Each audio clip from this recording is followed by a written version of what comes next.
నమస్కారం. శుభదినం కార్యక్రమానికి స్వాగతం. మేషరాశి నుంచి మీనరాశి వరకు ద్వాదశ రాశుల వారికి ఈ రోజు ఏ విధంగా ఉంది, నేటి పంచాంగం ఏంటి, నేటి వైశిష్ట్యం ఏంటి ఇత్యాది విషయాలు తెలియజేయడానికి మనతో పాటు స్టూడియోలో సిద్ధంగా ఉన్నారు విశ్వవిద్యాలయ అగ్రశ్రేణి తొలి మహిళా జ్యోతిష్య వాస్తు పట్టభద్ర, పంచాంగకర్త, జ్యోతిష్య మహోపాధ్యాయ, జ్యోతిష శాస్త్రంలో PhD గోల్డ్ మెడలిస్ట్ అయినటువంటి డాక్టర్ ఈడుపుకంటి పద్మజారాణి గారు. వారితో మాట్లాడదాం. ద్వాదశ రాశుల వారికి ఈ రోజు ఏ విధంగా ఉందో అడిగి తెలుసుకుందాం. అమ్మా నమస్కారం. నమస్కారం. నేటి పంచాంగం. అమ్మ, నేటి పంచాంగాన్ని ప్రేక్షకులకు తెలియజేస్తారా? 22/3/2025 శ్రీ క్రోధినామ సంవత్సర ఉత్తరాయణం, ఫాల్గుణ మాసం, కృష్ణపక్షం, శనివారం. సూర్యోదయం ఉదయం 6 గంటలు, సూర్యాస్తమయం సాయంత్రం 6 గంటల 8 నిమిషాలు, తిథులు అష్టమి ఉదయం 5 గంటల 23 నిమిషాల వరకు, నక్షత్రం మూల రాత్రి తెల్లవారుజామున 3 గంటల 23 నిమిషాల వరకు, యోగం వ్యతిపాత సాయంత్రం 6:37, కరణం బాలవ సాయంత్రం 4:58, కౌలవ ఉదయం 5:23, రాహుకాలం ఉదయం 9 గంటల 2 నిమిషాల నుంచి 10 గంటల 33 నిమిషాల వరకు, గుళిక కాలం ఉదయం 6 గంటల నుంచి 7 గంటల 31 నిమిషాల వరకు, యమగండం మధ్యాహ్నం 1:35 నుంచి 3 గంటల 6 నిమిషాల వరకు, అభిజిత్ ముహూర్తం ఉదయం 11:40 నుంచి 12:28, దుర్ముహూర్తం ఉదయం 6 గంటల నుంచి 6 గంటల 48 నిమిషాల వరకు, అలాగే 6 గంటల 48 నిమిషాల నుంచి 7 గంటల 37 నిమిషాల వరకు, అమృతకాలం రాత్రి 8:33 నుంచి 10:16, వజ్రం ఉదయం 10:18 నుంచి 12:01, అలాగే రాత్రి తెల్లవారుజామున 1:41 నుంచి 3 గంటల 23 నిమిషాల వరకు. ఇది నేటి పంచాంగం. నేటి రాశి ఫలాలు. మేషరాశి.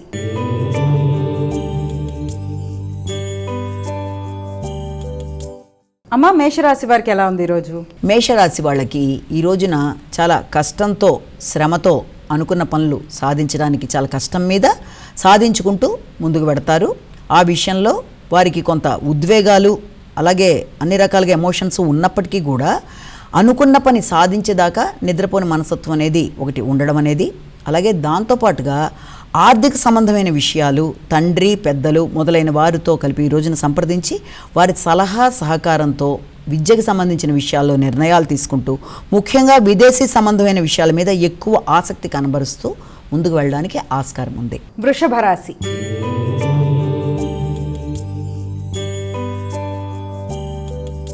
అమ్మ, వృషభ రాశి వారికి ఎలా ఉంది ఈరోజు? వృషభ రాశి వారికి ఈ రోజున కుటుంబ వ్యవహారాలు, ముఖ్యంగా ఆరోగ్యానికి సంబంధించిన విషయాల్లో ఒకటి, తర్వాత కుటుంబ సభ్యుల యొక్క ఆరోగ్యం విషయంలో ఎక్కువ ఫోకస్ చేస్తారు.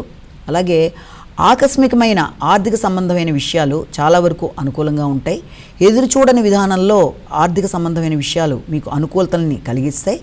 ఒకేసారి అప్ అండ్ డౌన్స్ అనేవి ఏర్పడడం మొదలైన వాటి వల్ల కొంత కన్ఫ్యూజన్ అనేది ఏర్పడడం, అలాగే ముఖ్యమైన విషయాలని వాయిదా వేసుకుంటూ అన్నీ ఒకేసారి రావడం వల్ల ఏ పని ముందు ఏ పని వెనకాల చేయాలి, ఆర్థిక సంబంధమైన విషయాల్లో ఎలా మనం నిర్ణయాలు తీసుకోవాలి, ఎవరి దగ్గర మనం నమ్మి మనం ముందుకెళ్ళాలంటూ రకరకాల వేస్లో మీరు ఎక్కువ ఆలోచనలు అనేవి అధికంగా చేస్తారు. మానసిక ప్రశాంతత అనేది కొంతవరకు తక్కువగా ఉంటుంది. మిథున రాశి.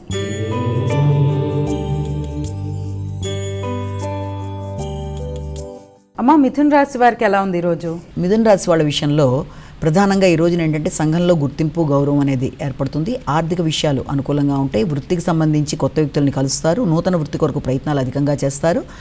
దానికి సంబంధించి ఏదైనా కొత్త విషయాలలో, అంటే ఏదైనా ఒక చోట మనం జాబ్ కొరకు ట్రై చేసేటప్పుడు దానికి సంబంధించిన టెస్టిమోనియల్స్కో, లేకపోతే దానికి సంబంధించి ఎవరైనా మనకి ఏదైనా రెఫరెన్స్ లెటర్స్ ఇవ్వడం, ఇలాంటి వాటి కోసం, లేకపోతే సర్టిఫికేట్ వెరిఫికేషన్కి సంబంధించిన ఇలాంటి వాటి కోసం కొంచెం ఎక్కువ తిరగడం, దాని రిలేటెడ్గా వ్యక్తుల్ని కలవడం మొదలైన వాటికి ఆస్కారం అనేది ఉంది. కర్కాటక రాశి.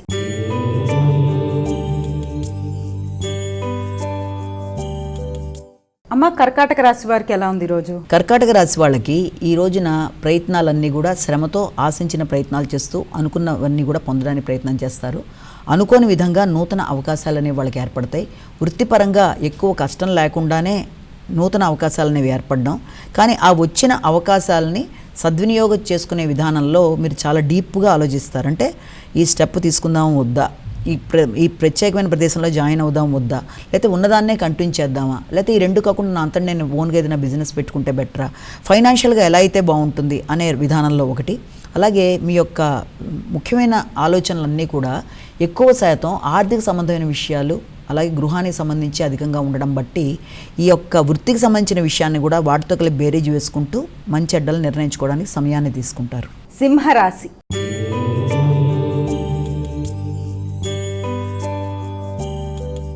అమ్మ, సింహరాశి వారికి ఎలా ఉంది ఈరోజు? ఈ సింహరాశి వాళ్ళ విషయం తీసుకున్నట్లయితే వీళ్ళకి ముందుగా ఆలోచనలు, అలాగే ఇష్టపడిన వ్యక్తులతో వ్యవహారాలు, అంటే ఆత్మీయులతో సంప్రదింపుల విషయం కావచ్చు, ఇష్టపడిన వ్యక్తుల మధ్య వ్యవహారాలు అవన్నీ కూడా కొంత మానసికంగా అనీజీగా ఉండడం లాంటివి ఒకటి కనబడుతుంది. అలాగే ఇష్టపడిన వ్యక్తుల కొరకు ఎక్కువ శాతం ధనాన్ని ఖర్చు పెడతారు. అంటే అది సంతానానికి సంబంధించి కావచ్చు, కుటుంబ వ్యక్తులు కావచ్చు, లేకపోతే మీకు అనుకూలమైన ఆత్మీయులు కావచ్చు, వాళ్ళ కొరకు ఎక్కువ శాతం ధనాన్ని ఖర్చు పెట్టడం, ఉపాసనకు సంబంధించిన విషయాల మీద ఎక్కువ దృష్టి సారించడం అనేది, అలాగే విందు వినోదాలు మొదలైన వాటిల్లో పాల్గొనడం, ధనం అధిక శాతంలో ఖర్చు అవ్వడం అనేది, సంతాన సంబంధమైన విషయాల్లో కానీ ఇష్టపడిన వ్యక్తుల కొరకు కానీ ఏదైనా బహుమానం రూపంలో ధనాన్ని ఖర్చు చేసినా సరే ఏదైనా ఇవ్వాలని ప్రయత్నాలు చేయడం మొదలైన వాటికి ఆస్కారం ఉంది.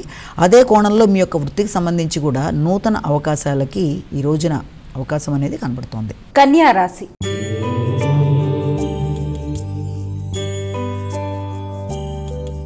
అమ్మ, కన్యా రాశి వారికి ఎలా ఉంది ఈరోజు? కన్యా రాశి వాళ్ళ విషయం తీసుకున్నట్లయితే ఈ రోజున కుటుంబ వ్యవహారాలు చాలా వరకు అనుకూలంగా ఉంటాయి.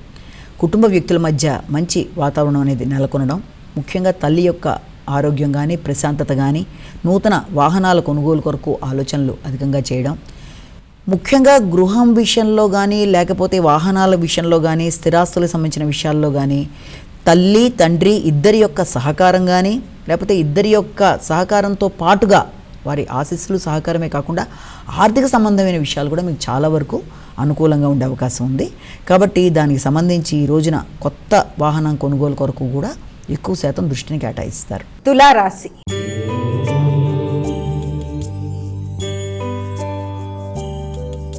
అమ్మ, తులారాశి వారికి ఎలా ఉంది ఈరోజు? తులారాశి వాళ్ళ విషయం తీసుకున్నట్లయితే మీకు సామర్థ్యం చాలా బాగుంటుంది, చక్కగా నిర్ణయాలు తీసుకుంటారు, ఆగిన పనులు ముందుకెడతాయి, షార్ట్ జర్నీస్ ఎక్కువ శాతం ఎక్కువ దగ్గర ప్రయాణాలు తరచుగా ప్రయాణాలు చేయడానికి ఈ రోజున అవకాశం అనేది ఒకటి కనబడుతుంది. వృత్తికి సంబంధించిన ప్రయాణాలు ఒకటి, అలాగే ఆ విషయంలో మీ యొక్క కొలీగ్స్ కానీ లేకపోతే మీకు కుటుంబంలో మీ యొక్క తోబుట్టువులు కానీ మీకు చక్కగా సహకరించడం, వారి వల్ల వృత్తిలో మీకు ఒక మంచి గౌరవం అనేది రావడం అనేది, దాంతో మీరు మంచి నిర్ణయాలు తీసుకుంటూ ముందుకు వెళ్ళడానికి చేసే ప్రయత్నాలు మొదలైనవి అనుకూలంగా ఉన్నప్పటికీ కూడా కనబడని శత్రుత్వాలు కనబడని జలసీల వల్ల కూడా వ్యక్తులు మిమ్మల్ని ఇబ్బంది పెట్టడానికి కూడా ప్రయత్నాలు చేసే అవకాశం ఉంది. కనుక బయట వీలైనంతవరకు అలాంటి వాళ్ళకి దూరంగా ఉంటూ వృత్తిలో మీ ఎదుగుదలను చూసి ఈర్ష్యపడే వ్యక్తుల వల్ల వీలైనంత జాగ్రత్తలు తీసుకుంటూ ముందుకు వెళ్ళినట్లయితే అనుకూలత అనేది బాగుంటుంది. వృశ్చిక రాశి.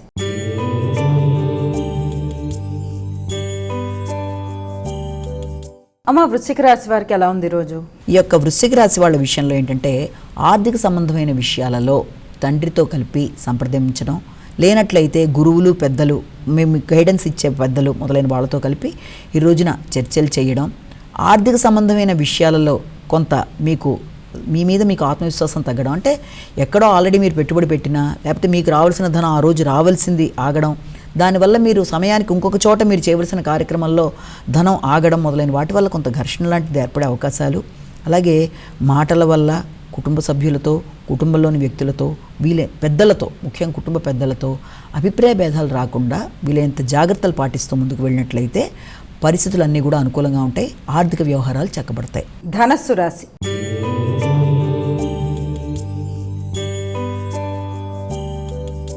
అమ్మ, ధనస్సు రాశి వారికి ఎలా ఉంది? ఈ ధనస్సు రాశి వాళ్ళ విషయం తీసుకున్నట్లయితే మీ మీద మీకు నమ్మకం చాలా ఎక్కువగా ఉంటుంది, ఆత్మవిశ్వాసం పెరుగుతుంది, అనుకున్న లక్ష్యాలు సాధిస్తారు, పెట్టుకున్న ప్రణాళిక పరంగా ముందుకెళ్ళడానికి మీరు చేసే పనులన్నీ కూడా చాలా వరకు అనుకూలంగా ఉంటాయి. కానీ ఆరోగ్య విషయంలో మాత్రం వీళ్ళంత జాగ్రత్తలు తీసుకుంటూ ముందుకు వెళ్ళాలి. ఆకస్మికమైన ఖర్చులు ఆరోగ్య సంబంధమైన విషయాలలో డైజెస్టివ్ ప్రాబ్లం అలాంటివి రాకుండా వీళ్ళంత జాగ్రత్త తీసుకుంటూ ముందుకు వెళ్ళాలి. ఎక్కువ శాతం ఉద్వేగాలు అంటే సంతానంతో ఒక ఆలోచనలు చేసేటప్పుడు కానీ సంతాన సంబంధమైన విషయాలలో వారి యొక్క ఎదుగుదల కోసం కానీ మీరు చేసే ప్రయత్నాల్లో వారితో విభేదాలు రాకుండా చక్కగా అందరూ కలిపి ఒకే రకంగా ఆలోచించుకుంటూ ముందుకు వెళ్ళడానికి ప్రయత్నాలు చేయాలి. మకర రాశి.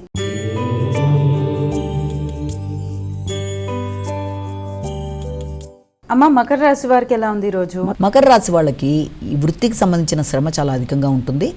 చేసిన ప్రయత్నాలన్నీ కూడా అది ఆశించిన స్థాయిలో ముందుకు వెళ్ళకపోవడం, ఎక్కువ శ్రమ, సమయానికి ఆహారం నిద్ర లేకపోవడం, దానివల్ల శ్రమతో కొంత నిస్సత్తుగా అనిపించడం, అలాగే భాగస్వామ్య వ్యవహారాల్లో అపార్థాలు లాంటివి వచ్చే అవకాశాలు మొదలైనవి ఉన్నప్పటికీ కూడా వీటన్నిటిని అధిగమించే విధంగా మీరు ప్రయత్నాలు చేయాలి. అంటే తగిన విశ్రాంతి తీసుకొని అవసరమైనప్పుడు మాట్లాడుతూ జాగ్రత్తలు తీసుకుంటూ ముందుకు వెళ్ళే ప్రయత్నాలు లాంటివి చేయాలి.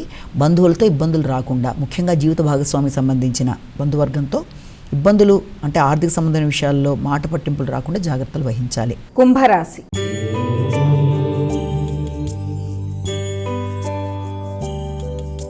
అమ్మ కుంభరాశి వారికి ఎలా ఉంది ఈరోజు? కుంభరాశి వాళ్ళకి ఎదురు చూస్తున్న వర్తమానాలు లాంటివి, లేకపోతే ఏదైనా ఒక మంచి కంపెనీకి ఇంటర్వ్యూ లాంటివి రావడం కానీ, లేకపోతే ఆల్రెడీ మీరు ఏదైనా ఇంటర్వ్యూ ఇచ్చినట్టయితే దానికి సంబంధించి చక్కటి ఒక ఇన్విటేషన్ అంటే మిమ్మల్ని జాయిన్ అవ్వమని, లేకపోతే దానికి సంబంధించిన ఆర్థిక చర్చలకు అవకాశాలు లాంటివి మొదలైన వాటికి ఆస్కారము. అలాగే మీ మిత్రులతో మీరు సంప్రదించడం, దూర ప్రదేశాల్లో ఉండేవాళ్ళు ఎవరన్నా అంటే విదేశాల్లో మీతో పాటు చదువుకున్న స్నేహితులు, చిన్ననాటి స్నేహితులతో సంప్రదించి వాళ్ళతో మంచిగా నిర్ణయాలు తీసుకుని ఆర్థిక సంబంధమైన విషయాల్లో వారి యొక్క గైడెన్స్తో కొత్త ప్రదేశాల్లో మీరు ఇంటర్వ్యూలకు వెళ్ళడానికి అది ఏదన్నా అలాంటి వాటన్నిటికీ మీరు అరేంజ్ చేసుకోవడం మొదలైన వాటికి ఆస్కారం ఉంది. మీ యొక్క తోబుట్టువుల సహకారం అనేది కూడా ఇందులో ఎక్కువ కనబడుతుంది కనుక తోబుట్టువుల సహకారంతో కూడా ఆర్థిక సంబంధమైన విషయాలని అధిగమించడానికి నూతన అవకాశాలని మీరు ఏర్పరచుకుంటారు. మీనరాశి.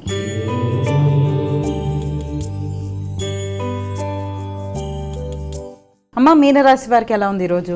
వృత్తిపరంగా మీ మీద మీకు చాలా కాన్ఫిడెన్స్ అనేది చాలా అధికంగా ఉంటుంది.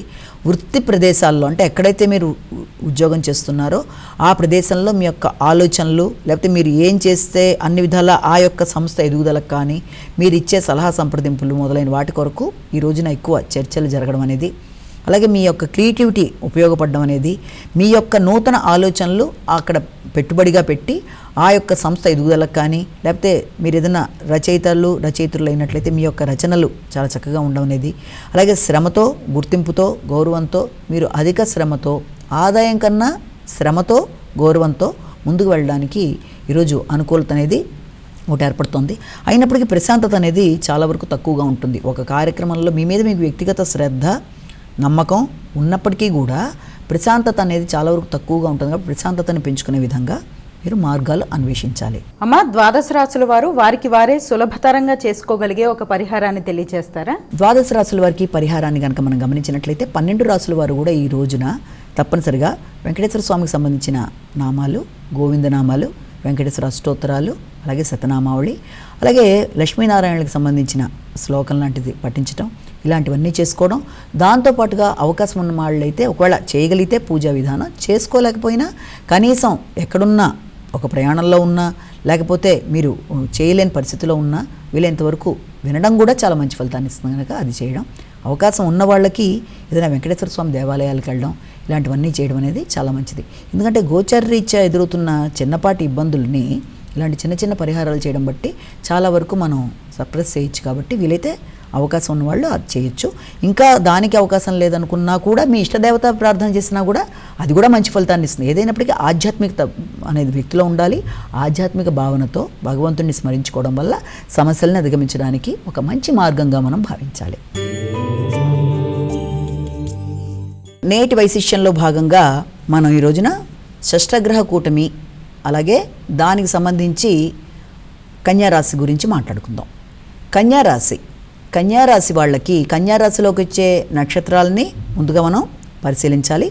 ఈ కన్యారాశిలోకి వచ్చే నక్షత్రాలలో మనకి ప్రధానంగా ఉత్తర, హస్త, అలాగే చిత్త, ఇవన్నీ కూడా ఈ యొక్క కన్యారాశిలోకి వచ్చే నక్షత్రాలుగా మనం భావిస్తాం. కాబట్టి ఈ కన్యారాశిలోకి వచ్చే నక్షత్రాల వాళ్ళకి అసలు ఈ షష్ఠగ్రహ కూటమి ఎలా ఏర్పడుతుంది, ఏ రకమైన ప్లస్ మైనస్ లాంటివి ఇవ్వబోతోంది, దానికి సంబంధించి మనం ఎలాంటి పరిహారాలు పాటించి ఏదైనా చిన్నపాటి సమస్యలు ఉంటే అధిగమించవచ్చు, ఇంకా ఎంతకాలం ఉండబోతోంది అన్న విషయాల్ని మనం చూసినట్లయితే కన్యారాశి వాళ్ళకి ఈ యొక్క షష్ఠగ్రహ కూటమి అనేది 7వ ఇంట్లో రాబోతుంది, అంటే మీనరాశిలో రాబోతుంది. మీనరాశిలో ఈ యొక్క 6 గ్రహాలు అంటే మనకి రాహువు, శుక్రుడు, తర్వాత బుధుడు, తర్వాత రవి, చంద్రుడు, శని, ఈ 6 గ్రహాలు కలిసి సప్తమ స్థానంలో ఏర్పడడం బట్టి ఈ యొక్క కన్యారాశి వాళ్ళకి ఏర్పడే ఫలితాలు ఏ విధంగా ఉంటాయి అన్నది ఒకటి చూస్తాం. అలాగే ఈ సప్తమానికి సంబంధించిన అధిపతి అయిన గురుడు కూడా వీళ్ళకి భాగ్యస్థానంలో ఉండడం అనేది ఒకటి చూస్తున్నాం. ముఖ్యంగా ఈ సప్తమ స్థానంలో ఈ షష్ఠగ్రహ కూటమి వల్ల వీళ్ళకి ఎలాంటి ప్లస్లు కావచ్చు, మైనస్లు కావచ్చు అన్నవి చూస్తే ముఖ్యంగా స్నేహ సంబంధాలు, స్నేహాల అనే ప్రదేశంలో, లేకపోతే కొత్త స్నేహాల విషయంలో కానీ, లేకపోతే జీవిత భాగస్వామికి సంబంధించిన విషయాలు కానీ, క్లోజ్ పీపుల్, అలాగే ప్రయాణాలు, వీటన్నిటికీ సంబంధించిన విషయాలలో, అలాగే ఇన్వెస్ట్మెంట్స్ ఏదైనా మనం చేసి వ్యాపారాలు, వ్యాపార విస్తరణ, వీటన్నిటికీ సంబంధించిన విషయాల మీద ఈ షష్టగ్రహ కూటమి యొక్క ఇంపాక్ట్ కొంతవరకు వీళ్ళకి కనబడుతుంది. అది దానివల్ల ఏమవుతుందంటే వీళ్ళకి వ్యాపారానికి సంబంధించిన విషయాల్లో కొత్తగా వ్యాపారాన్ని ఇంకా మనం చేద్దామనుకున్నా, లేకపోతే దాన్ని ఏదైనా ఇంకా పొడిగించుకోవాలి, కొత్త ప్రదేశాల్లో దానికి ఇంకా బ్రాంచెస్లా పెట్టాలి అనుకున్నా, వ్యాపారంలో కొత్త వ్యక్తుల్ని తీసుకుందాం అనుకున్నా, వ్యాపార భాగస్వాముల విషయంలో కానీ, నూతన పరిచయాల విషయంలో కానీ, అలాగే భాగస్వామి వ్యవహారాల్లో కానీ, ఏదైనా ట్రేడింగ్కి సంబంధించిన విషయాల్లో కానీ, వారి యొక్క జీవిత భాగస్వామికి సంబంధించిన విషయాలు, ఇవన్నీ కూడా వీళ్ళకి కొంత ఇబ్బందిని కలిగించే అవకాశాలు లాంటివి వీళ్ళకున్నాయి. ఎందుకంటే అక్కడున్న అన్ని గ్రహాలు కూడా ప్లస్ చేసే అవకాశాలు అనేవి ఎవరికీ ఉండదు కదా. కాబట్టి వీళ్ళకి వీలైనంత వరకు అక్కడ ఎంతవరకు వీళ్ళకి సక్సెస్ ఉంటుంది అన్న విషయాలు కూడా తీసుకున్నట్లయితే, దాదాపుగా మంచి గ్రహాల సమయం వచ్చినప్పుడు అది మంచి ఫలితాన్ని ఇచ్చినా, అక్కడున్న గ్రహాలన్నీ కూడా మంచి చేయవలసిన అవసరం అనేది కొంత తక్కువగా ఉంటుంది. కాబట్టి వీలైనంతవరకు ఈ విషయాలు వీళ్ళు జాగ్రత్త తీసుకోవాలి. అంటే వ్యాపార విస్తరణ కానీ, వ్యాపారాలు కానీ, కొత్త భాగస్వామి వ్యవహారాలు కానీ, జీవిత భాగస్వామికి సంబంధించిన విషయాల్లో అపార్థాలు లేకుండా కానీ, లేకపోతే క్లోజ్ పీపుల్తో మనం మాట్లాడేటప్పుడు కానీ, వీటన్నిటి విషయంలో తగిన జాగ్రత్తలు తీసుకోవాల్సిన అవసరం అయితే కనబడుతుంది. అంటే ఏంటి, ఇప్పుడు ఎక్కువ శాతం ఆ స్థానం మీద 6 గ్రహాలు వచ్చి ఉండడం బట్టి, అది ఆ స్థానం మీద ప్రెషర్ ఎక్కువగా ఉండడం బట్టి, అక్కడ మనకి స్నేహ సంబంధాలైన వ్యక్తులు ఎవరితోన్నా మైత్రి బంధాలున్నా, స్నేహాలున్నా, విభిన్న వ్యక్తులు విభిన్నమైన అభిప్రాయాలు వ్యక్తపరచడం వల్ల కూడా మనకి ఏది మనం తీసుకోవాలి, ఏది మనం ముందుకెళ్ళాలి, ఎలా ఉండాలి అన్న విషయాల్లో కొంత కన్ఫ్యూజన్ లాంటిది ఏర్పడుతుంది. కాబట్టి వీళ్ళంతవరకు ఎవరితోనో మాట్లాడేటప్పుడు కానీ, లేకపోతే కొందరికి వివాహ ప్రయత్నాలు కానీ ఇలాంటివి ఏదైనా ఉన్నా కూడా, వివాహం అయిపోయిన వాళ్ళకి జీవిత భాగస్వామి విషయంలో జాగ్రత్తలు తీసుకోవాలి. అంటే అభిప్రాయ భేదాలు రాకుండా, వివాహం కాకుండా ఇంకా ఉన్న వివాహ ప్రయత్నాలు చేస్తున్నా కూడా వీలైనంత జాగ్రత్తగా ఆచితూచి వ్యవహరిస్తూ మంచి సంబంధాన్ని చూసుకొని చాలా దాని గురించి అంతా చక్కగా చూసుకున్నాక ముందుకు వెళ్ళడం అనేది ఒకటి చేయాలి. అలాగే వ్యక్తులతో విభేదాలు రాకుండా, వీలైనంతవరకు మనస్పర్ధలు రాకుండా, అభిప్రాయ భేదాలు రాకుండా, మాట్లాడేటప్పుడు వాళ్ళతో ఘర్షణ లేకుండా వీలైనంత గమనించుకుంటూ జాగ్రత్తలు తీసుకుంటూ ముందుకు వెళ్ళవలసిన బాధ్యత అయితే ఒకటి కనబడుతోంది. అలాగే దాంతోపాటుగా ఇంకొక విషయాన్ని కూడా మనం ఏం తీసుకుంటామంటే, అది మీకు కూడా వ్యక్తిగతంగా మీ యొక్క విషయాల్లో కూడా, ఎందుకంటే సప్తమంలో ఉన్న 6 గ్రహాల యొక్క దృష్టి కూడా మళ్ళీ మీ యొక్క జన్మం మీద కూడా కనబడుతుంది. కాబట్టి వీళ్ళంతవరకు కాన్ఫిడెన్స్ విషయంలో కానీ, మీ మీద మీకు నమ్మకం కానీ, మీ సామర్థ్యాల విషయం కానీ మొదలైన విషయాల్లో కూడా తగిన విధంగా మీరు జాగ్రత్తలు తీసుకోవాలి. అంటే ఓవర్ కాన్ఫిడెన్స్ అనేది పనికిరాదు. అలా అని చెప్పి మళ్ళీ వైరాగ్య ఆలోచనలు కాకుండా ప్రతి విషయంలోనూ తగిన జాగ్రత్తలు తీసుకుంటూ, వ్యక్తులతో ఎక్కువ ఘర్షణ అనేది ఏర్పడకుండా, ఎక్కడైనా ఘర్షణ లాంటి పరిస్థితులు వస్తున్నాయేమో అన్న అభిప్రాయం ఏర్పడితే వీలైనంత దాన్ని మృదువుగా చూసుకుంటూ జాగ్రత్తలు తీసుకుంటూ ముందుకు వెళ్ళినట్లయితే సంఘంలో వ్యక్తులు, సోషల్ రిలేషన్స్, ఫ్రెండ్షిప్స్, అలాగే క్లోజ్ రిలేషన్స్, జర్నీస్, వీటన్నిటి విషయాల్లోనూ తగిన విధంగా జాగ్రత్తలు తీసుకుంటూ వెళ్ళవలసిన బాధ్యత అయితే ఒకటి మనం ఇక్కడ కనబడుతుంది. అలాగే దీనికి సంబంధించిన పరిహారాలు కూడా మనం ఏది చేసుకున్నట్లయితే బాగుంటుందని కనుక చూసుకున్నట్లయితే, మొట్టమొదటిగా జనని కనక వృష్టిం దక్షిణాంత అర్పయామి అని చెప్పి అమ్మవారికి సంబంధించిన శ్లోకాన్ని మనం చాలా పొద్దున్న 5 to 6, సాయంత్రం 6 to 7 మధ్య అనుకోవడం. దాంతోపాటుగా వీలైనంత వరకు అమ్మవారిని మనం ఎక్కువ కనకాభిషేకం చేస్తున్నట్టుగా ప్రార్థన చేసుకోవడం లాంటిది, ఇవన్నీ కూడా చాలా వరకు మంచి ఫలితాలు ఇస్తాయి. కనుక ఖచ్చితంగా అరుణాచల శివ అనేది ఒకటి, అలాగే జనని కనక వృష్టి అనేది ఒకటి, ఈ రెండు చేసుకోవడం బట్టి ఈ సమస్యల్ని అధిగమించగలుగుతారు. అలాగే దీని యొక్క ఇంపాక్ట్ ఆల్రెడీ స్టార్ట్ అయ్యి చాలా కాలం ఉన్న, మొత్తానికి అది వచ్చేదే మనకి 29 సాయంత్రం తర్వాత నుంచి ఒక 2 నెలలు దీని ప్రభావం ఉన్నా దానివల్ల అంత ప్రమాదకరంగా ఏమి ఉండదు. ఏంటంటే ప్రతిసారి కలుస్తూ ఉంటాయి గ్రహాలు, కొన్నిసార్లు కలిసినప్పుడు తగిన విధంగా పరిహారాలు, అంటే ఇప్పుడు మనం మాట్లాడుకున్నట్టుగా ఈ రకంగా ఈ చిన్న చిన్న రెమెడీస్ చేసుకుంటూ, తర్వాత వీలైనంత వరకు వ్యక్తులతో మన రిలేషన్స్, మన మాటలు, మన యొక్క సంబంధ బాంధవ్యాలు, అలాగే అపార్థాలు మొదలైన వాటికి దారి తీయకుండా మన వైపు నుంచి మనం ఓవర్ కాన్ఫిడెన్స్తో డెసిషన్స్ తీసుకోకుండా జాగ్రత్త పడుతూ ముందుకు వెళ్ళినట్లయితే ఎలాంటి సమస్యనైనా మీరు అధిగమించగలుగుతారు. ప్లస్ దాంతోపాటుగా మీరు నడిచే దశలు, అంతర్దశలు, మీ యొక్క జాతకం, మీ లగ్నం, మీకు ఏ దశలు నడుస్తున్నాయి అవన్నీ కూడా బాగా మంచిగా సపోర్టివ్గా ఉంటే దీని యొక్క ఇంపాక్ట్ చాలా వరకు తక్కువగానే ఉంటుంది. ఏది ఏమైనప్పటికీ వీలైనంత వరకు వివాహార్థులు కానీ, వివాహం అయినవారు కానీ ఈ యొక్క విషయాల్లో కూడా తగిన జాగ్రత్తలు తీసుకుంటూ ముందుకు వెళ్ళినట్లయితే అది మీకు పెద్ద సమస్యాత్మకంగా అయితే ఉండే అవకాశాలు లాంటివి లేకుండా, వీలైనంతవరకు సాంఘిక సంబంధాల విషయంలో కూడా జాగ్రత్తలు తీసుకుంటూ ముందుకు వెళ్తూ, వ్యాపార వ్యవహారాల్లో కూడా ఎక్కువ దృష్టిని సారించుకుంటూ, కొత్తవేమీ మొదలు పెట్టకుండా ఉన్నదాన్ని వీళ్ళంత జాగ్రత్తలు తీసుకుంటూ ముందుకెళ్ళినట్లయితే సమస్యల్ని అధిగమించగలుగుతారు. నమస్కారం. ఇది ఈనాటి మన శుభదినం కార్యక్రమం. మరో కార్యక్రమంతో మళ్ళీ కలుసుకుందాం. అంతవరకు సెలవు. నమస్కారం.